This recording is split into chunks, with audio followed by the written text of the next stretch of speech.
Todd Young Online presents Young Tales. Tales for the young and the young at heart. Today's story, Episode 4, The Field of Miracles, from Carlo Collodi's The Adventures of Pinocchio.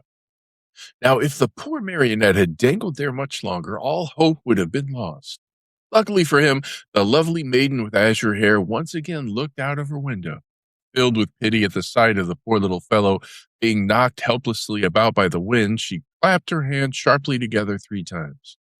At the signal, a loud whir of wings and quick flight was heard, and a large falcon came and settled itself on the window ledge. "What do you command, my charming fairy?" asked the falcon, bending his beak in deep reverence.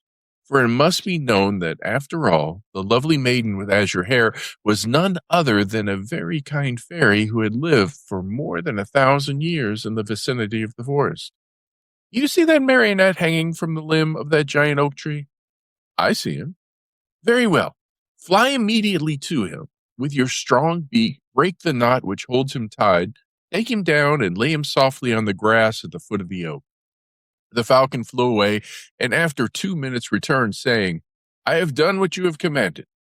"How did you find him? Alive or dead?" "At first glance, I thought he was dead, but I found I was wrong, for as soon as I loosened the knot around his neck, he gave a long sigh and mumbled with a faint voice, 'Now I feel better.'" The fairy clapped her hands twice. A magnificent poodle appeared, walking on his hind legs just like a man. He was dressed in court livery. Livery? Liver. We'll go with that. A tricorn trimmed with gold lace was set at the rakish angle over a wig of white curls that dropped down to his waist.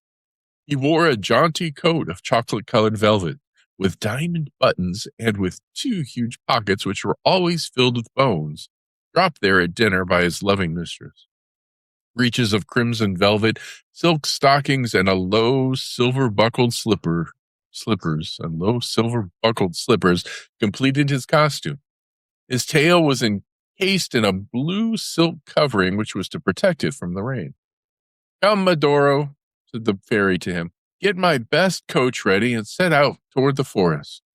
On reaching the oak tree, you will find a poor half-dead marionette stretched out on the grass. Lift him up tenderly, place him on the silken cushions of the coach, and bring him here to me." The poodle, to show that he understood, wagged his silk-covered tail 2 or 3 times and set off at a quick pace. In a few minutes, a lovely little coach made of glass with lining as soft as whipped cream and chocolate pudding, and stuffed with canary feathers, pulled out of the stable. It was drawn by 100 pairs of white mice, and the poodle sat on the coachman's seat and snapped his whip gaily in the air as if he were a real coachman in a hurry to get to his destination. In a quarter of an hour, the coach was back.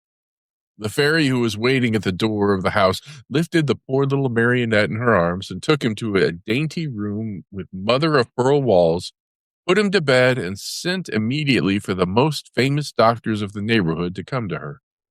One after another, doctors came, a crow, an owl, and a talking cricket. "I should like to know, signore," said the fairy, turning to the 3 doctors gathered about Pinocchio's bed, "I should like to know if this poor marionette is dead or alive." At this invitation, the crow stepped out and felt Pinocchio's pulse, his nose, his little toe, and then he solemnly pronounced the following words: "To my mind, this marionette is dead and gone. But if, by any evil chance, he were not, then that would be a sure sign that he is still alive." "I am sorry," said the owl, "to have to contradict the crow, my famous friend and colleague. To my mind, this marionette is alive, but if, by any evil chance, he were not, then that would be a sure sign that he is wholly dead." "And do you hold any opinion?" the fairy asked the talking cricket. "I say that a wise doctor, when he does not know what he is talking about, should know enough to keep his mouth shut. However, that marionette is not a stranger to me. I have known him a long time." Pinocchio, who until then had been very quiet, shuddered so hard that the bed shook. "That marionette," continued the talking cricket, "is a rascal of the worst kind. Pinocchio opened his eyes and closed them again. He is rude, lazy, a runaway. Pinocchio hid his face under the sheets. That marionette is a disobedient son who is breaking his father's heart. Long, shuddering sobs were heard, cries and deep sighs. Think how surprised everyone was when, on raising the sheets, they discovered Pinocchio half melted in tears. When the dead weep, they are beginning to recover, said the crow solemnly. I am sorry to contradict my famous friend and colleague, said the owl, but as far as I am concerned, I think that when the dead weep, it means they do not want to die. As soon as the three doctors had left the room, the fairy went to Pinocchio's bed and, touching him on the forehead, noticed that he was burning with fever. She took a water glass, put a white powder into it, and handing it to the marionette, said lovingly to him, Drink this, and in a few days you will be up and well. Pinocchio looked at the glass and made a wry face and asked in a whining voice, Is it sweet or bitter? It is bitter, but it is good for you. If it's bitter, I don't want it. Drink it. I don't like anything bitter. Drink it and I'll give you a lump of sugar to take the bitter taste from your mouth. Where's the sugar? Here it is, said the fairy, taking a lump of taking a lump from a golden sugar bowl. I want the sugar first, then I'll drink the bitter water. Do you promise? Yes. The fairy gave him the sugar, and Pinocchio, after chewing and swallowing it in a tinkling, said, smacking his lips, If only sugar were medicine, I should take it every day.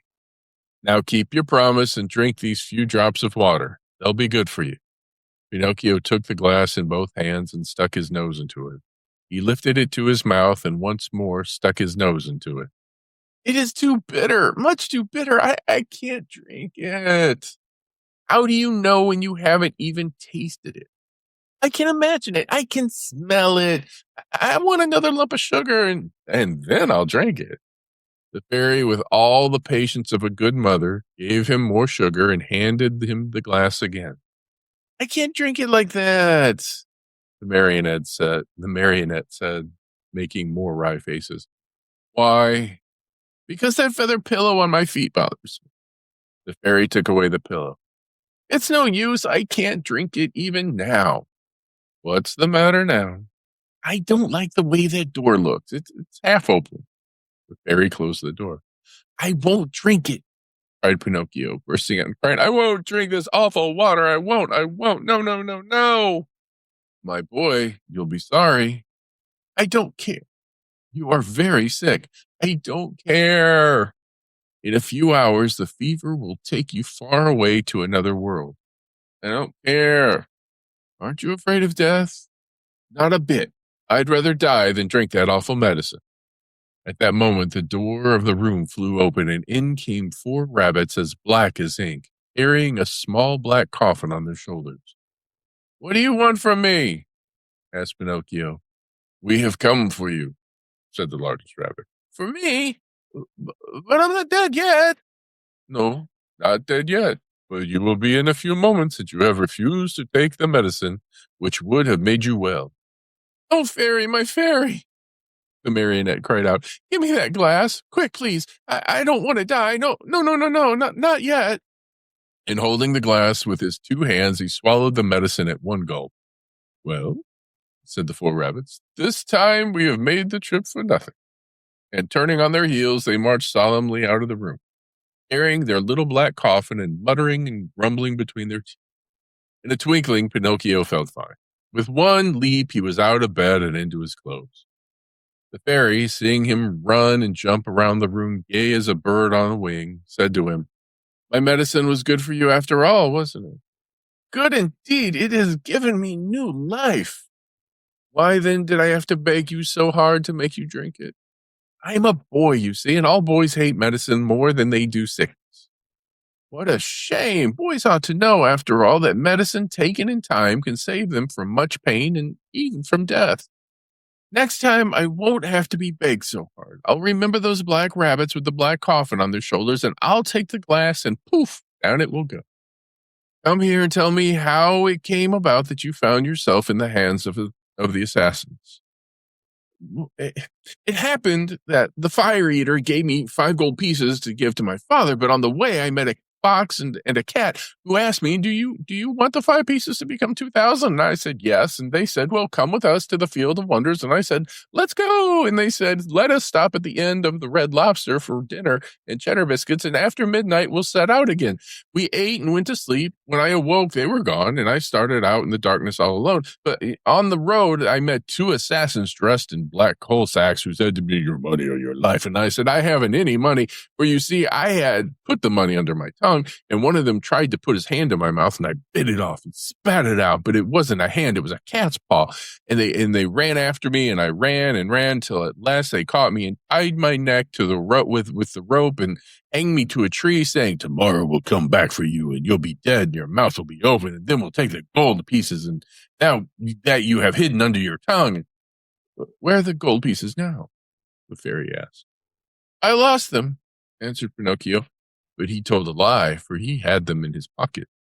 As he spoke, his nose, long though it was, became at least 2 inches longer. "And where did you lose them?" "In the wood nearby." At this second lie, his nose grew a few more inches.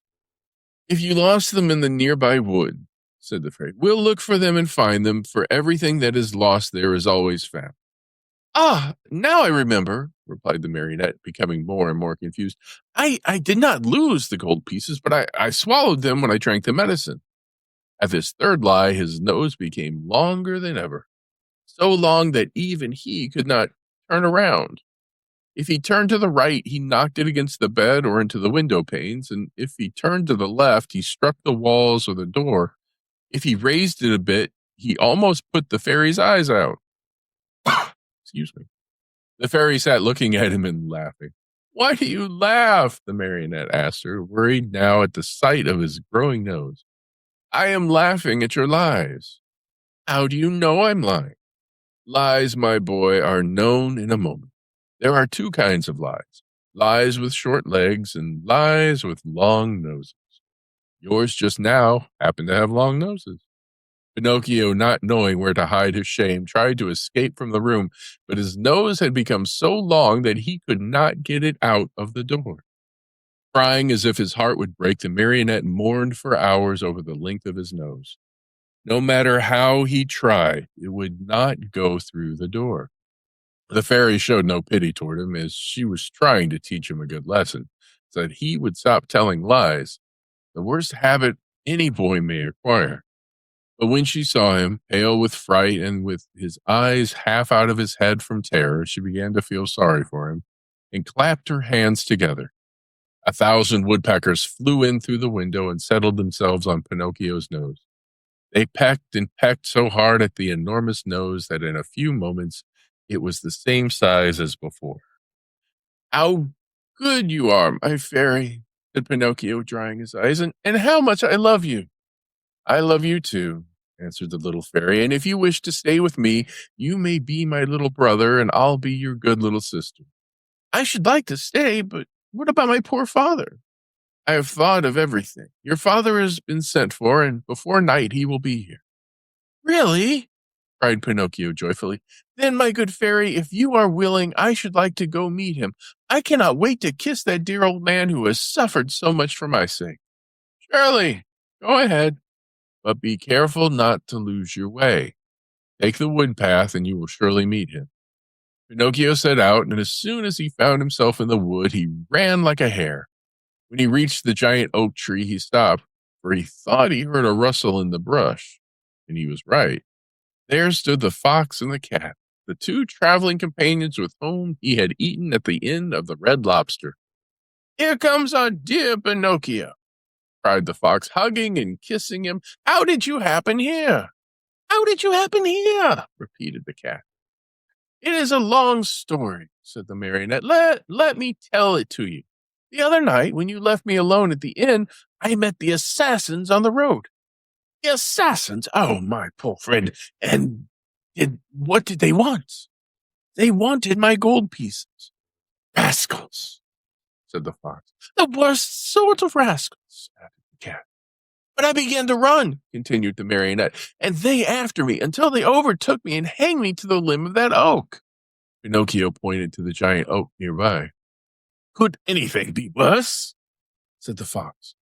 What an awful world to live in! Where shall we find a safe place for gentlemen like ourselves? As the fox talked thus, Pinocchio noticed that the cat carried his right paw in a sling. What happened to your paw? He asked. The cat tried to answer, but he became so terribly twisted in his speech that the fox had to help him out. My friend is too modest to answer. I'll answer for him. About an hour ago, we met an old wolf on the road. He was half starved and begged for help. Having nothing to give him, what do you think my friend did out of the kindness of his heart? With his teeth, he bit off the paw of his front foot and threw it at the poor beast so that he might have something to eat. As he spoke, the fox wiped off a tear. Pinocchio, almost in tears himself, whispered in the cat's ear, If all the cats were like you, how lucky the mice would be. And what are you doing here? The fox asked the marionette.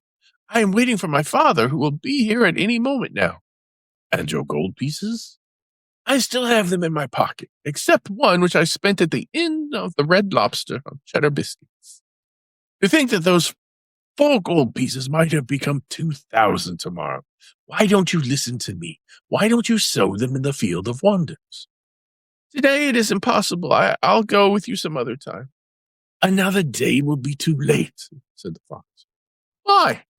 Because that field has been bought by a very rich man, and today is the last day that it will be open to the public. How far is this field of wonders? Only 2 miles away. Will you come with us? We'll be there in half an hour. You can sow the money, and after a few minutes you will gather your 2,000 coins and return home rich. Are you coming? Pinocchio hesitated a moment before answering, for he remembered the good fairy, old Geppetto, and the advice of the talking cricket. Then he ended by doing what all boys do when they have no heart and little brain. He shrugged his shoulders and said to the fox and cat, Let us go. I am with you. And they went. They walked and walked for half a day at least, and at last they came to the town called the City of Simple Simons. As soon as they entered the town, Pinocchio noticed that all the streets were filled with hairless dogs, yawning from hunger, with sheared sheep, trembling with cold, with homeless chickens, begging for a grain of wheat with their large butterflies, unable to use their wings because they had sold all their lovely colors, with tailless peacocks ashamed to show themselves, and with bedraggled pheasants scuttling away hurriedly, grieving for their bright feathers of gold and silver lost to them forever. Through this crowd of paupers and beggars, a beautiful coach passed now and again. Within it sat either a fox, a hawk, or a vulture. Where is the field of wonders? Asked Pinocchio, growing tired of waiting. Be patient, it is only a few more steps away. They passed through the city, and just outside the walls, they stepped into a lonely field which looked more or less like any other field. Here we are, said the fox to the marionette. Dig a hole here and put the gold pieces into it. The marionette obeyed. He dug the hole, put the 4 gold pieces into it, and covered them up very carefully. Now, said the fox, go to that nearby brook, bring back a pail full of water, and sprinkle it over the spot. Pinocchio followed the directions closely, but as he had no pail, he pulled off his shoe, filled it with water, and sprinkled the earth which covered the gold. Then he asked, Anything else? Nothing else, answered the fox. Now we can go. Return here within 20 minutes, and you will find the vine grown and the branches filled with gold pieces. Pinocchio, beside himself with joy, thanked the fox and the cat many times and promised them each a beautiful gift. We don't want any of your gifts, answered the 2 rogues. It is enough for us that we have helped you to become rich with little or no trouble. For this, we are as happy as kings. They said goodbye to Pinocchio and, wishing him good luck, went on their way. If the marionette had been told to wait a day instead of 20 minutes, the time could not have seemed to be any longer to him. He walked impatiently to and fro and finally turned his nose toward the field of wonder. And as he walked with hurried steps, his heart beat with an excited tick tack, just as if it were a wall clock, and his busy brain kept thinking, what if instead of 1,000, I should find 2,000? Or if instead of 2,000, I should find 5,000 or 100,000? I'll build myself a beautiful palace with 1,000 stables filled with 1,000 wooden horses to play with, a cellar overflowing with lemonade and ice cream soda, and a library of candies and fruits, cakes and cookies. And thus amusing himself with fancies, he came to the field. There he stopped to see if by any chance a vine filled with gold coins was in sight, but he saw nothing. He took a few steps forward and still nothing. He stepped into the field. He went up to the place where he had dug the hole and buried the gold pieces. Again, nothing. Pinocchio became very thoughtful, and forgetting his good manners altogether, he pulled a hand out of his pocket and gave his head a thorough scratching. As he did so, he heard a hearty burst of laughter close to his head. He turned sharply, and there, just above him on the tree branch, sat a large parrot, busily preening his feathers. What are you laughing at? Pinocchio asked peevishly. I am laughing because, in preening my feathers, I tickled myself under the wing. The marionette did not answer. He walked to the brook, filled his shoe with water, and once more sprinkled the ground which covered the gold pieces. Another burst of laughter, even more impertinent than the first, was heard in the quiet field. Well, cried the marionette angrily this time, may I know, Mr. Parrot, what amuses you so? I am laughing at those simpletons who believe everything they hear and who do allow themselves to be caught so easily in the traps set for them. Do you perhaps mean me? I certainly do mean you, poor Pinocchio. You who are such a little silly as to believe that gold can be sown in a field just like beans or squash. I too believed that once, and today I am very sorry for it.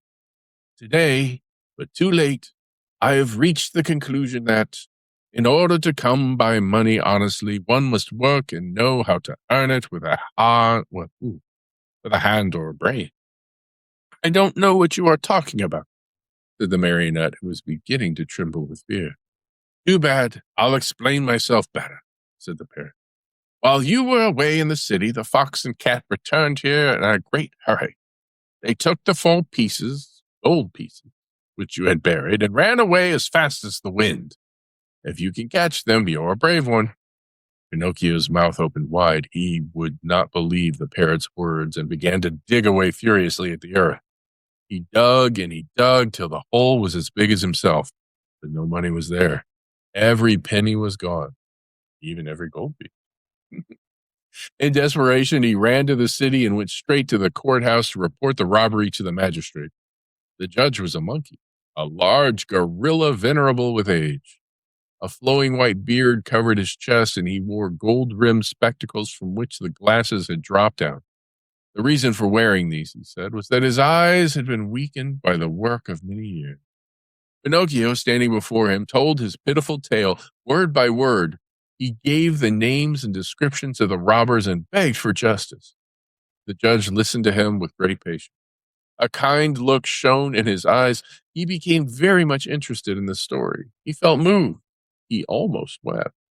But the marionette had no more to say. No, when the marionette had no more to say, the judge put out his hand and rang a bell. At the sound, 2 large mastiffs appeared, dressed in carabiners' uniforms. Then the magistrate, pointing to Pinocchio, said in a very solemn voice, This poor simpleton has been robbed of 4 gold pieces. Take him, therefore, and throw him into prison. The marionette, on hearing this sentence passed upon him, was thoroughly stunned. He tried to protest, but the 2 officers clapped their paws on his mouth and hustled him away to jail. There he had to remain for 4 long, weary months, and if it had not been for a very lucky chance, he probably would still be there. For my dear children, you must know that it happened just then that the young emperor who ruled over the city of Simple Simons had gained a great victory over his enemy, and in celebration thereof he had ordered illuminations, fireworks, shows of all kinds, and, best of all, the opening of all prison doors. If the others go, I go too, said Pinocchio to the jailer. Not you, answered the jailer. You are one of those. I beg your pardon, interrupted Pinocchio. I too am a thief. In that case, you are also free, said the jailer. Taking off his cap, he bowed low and opened the door of the prison, and Pinocchio ran out and away with never a look backward. Fancy the happiness of Pinocchio on finding himself free. Without saying yes or no, he fled from the city and set out on the long road that was to take him back to the house of the lovely fairy. It had rained for many days, and the road was so muddy that at times Pinocchio sank down almost to his knees. But he kept on bravely. Tormented by the wish to see his father and his fairy sister with azure hair, he raced like a greyhound. As he ran, he was splashed with mud, even up to his cap. How unhappy I have been, he said to himself, and yet I deserve everything, for I am certainly very stubborn and stupid. I will always have my own way. I won't listen to those who love me and who have more brains than I, but from now on I'll be different, and I'll try to become a most obedient boy. I have found out beyond any doubt whatever that disobedient boys are certainly far from happy, and that in the long run they will always lose out.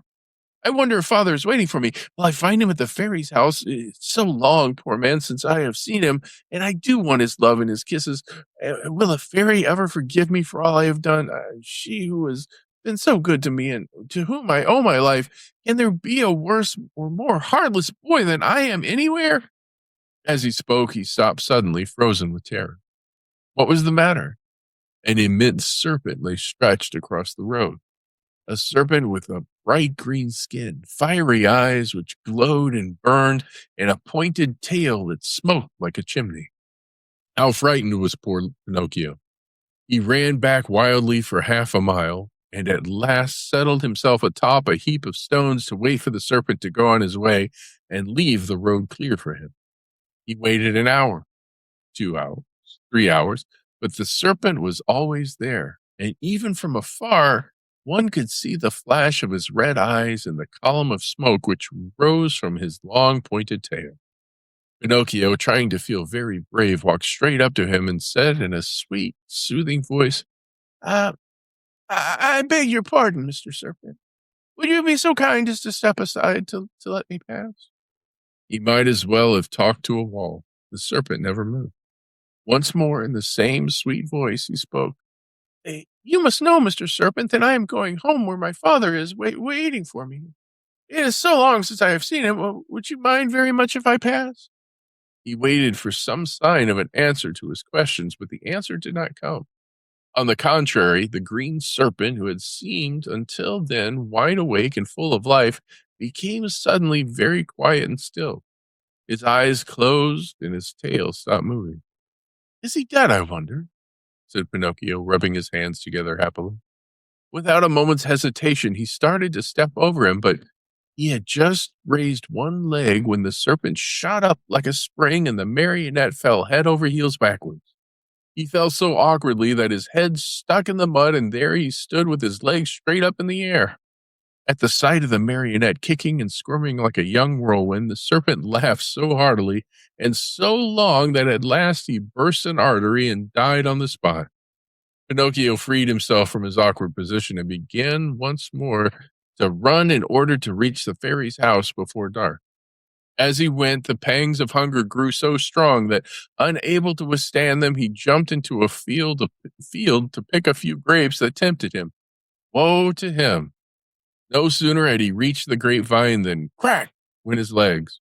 The poor marionette was caught in a trap set there by a farmer for some weasels which came every night to steal his chicken. And here's where we end for today.